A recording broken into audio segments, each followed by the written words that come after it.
Intermediate পরীক্ষার ফিস দিতে পারি না, অনেক কষ্ট করে সেই টাকা জোগাড় করেছে। আপনারা যারা বা তোমরা যারা এখানে আছো, অনেকেই হয়তো আমার মতো তোমরা আছো, আবার অনেকেই হয়তো আমার ছেলের মতো ভাগ্যবান আছো, যাদের হয়তো অর্থ যোগানটা নিয়ে চিন্তা করতে হয় না। যাদের অর্থের যোগানের চিন্তা করতে হয় না তারা ভাগ্যবান বটে, কিন্তু ভুলে গেলে চলবে না এই অর্থটা উপার্জন করছেন যে বাবা মা অনেক কষ্ট করে তারা উপার্জন করছে। ঠিক তেমনি ভাবে যাদের অর্থ কষ্ট আছে, তোমরা জীবনকে আলিঙ্গন করতে হবে। ইয়েস, এক্স যদি পারে, ওয়াই যদি পারে, ওয়াই নট মি, আমিও পারবো।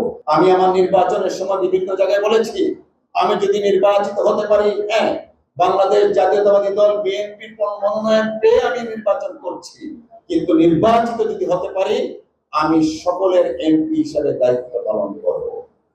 আমি আমার এই ওয়াদা প্রতিবার আমি আমাকে মনে করাই।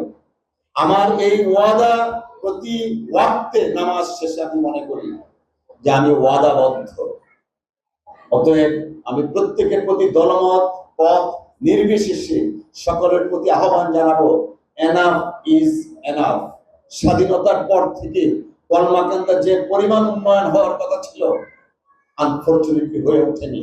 আমি আমার চলার পথে হয়তো ভুল থাকতে পারে, আমার কোন সিদ্ধান্তে হয়তো আপনি কষ্ট পেতে পারেন, আপনার ব্যক্তিগত সম্পদ অথবা ব্যক্তিগত স্বার্থ কিছুটা কমে যেতে পারে, কিন্তু আমার প্রতি বিশ্বাস রাখেন, আমি চেষ্টা করছি কলমাকান্দার সামগ্রিক উন্নয়নের জন্য।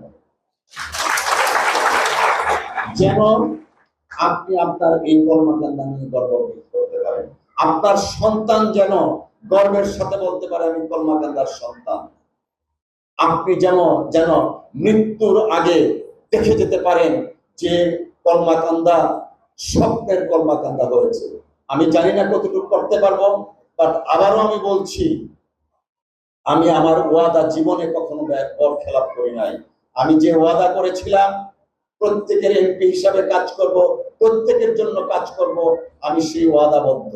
আমি বিভিন্ন উন্নয়ন কর্মকাণ্ডে কোন গির্জা কোথায় আছে, কোন মন্দির কোথায় আছে, কোন মসজিদ কোন নেতার কাছে আছে, সেটা কিন্তু দেখছি না। যেটা প্রয়োজন সেই জিনিসটা আমি দেখছি। সবাই সম্মিলিতভাবে কলমাকান্দার উন্নয়নের স্বার্থে এবং একটা মানবিক কলমাকান্দা করার জন্য আমরা কাজ করি। আমি ওই দিন মিটিংয়ে বলেছি, অনেকে শুধু বিল্ডিং চায়, বিল্ডিং চায়।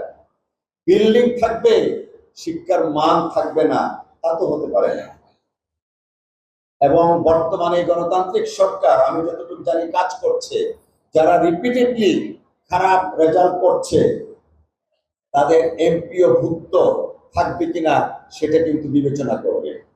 অতএব আমি প্রত্যেকের প্রতি অনুরোধ জানাবো, আপনার স্কুলের ছাত্রছাত্রীকে ছাত্রছাত্রী হিসাবে না ভেবে নিজের সন্তান হিসাবে ভাবুন। আপনি আপনার সন্তানকে বাড়িতে যেভাবে পড়াবেন ঠিক তেমনি ভাবে সেই চেষ্টাটা স্কুলেও করবেন।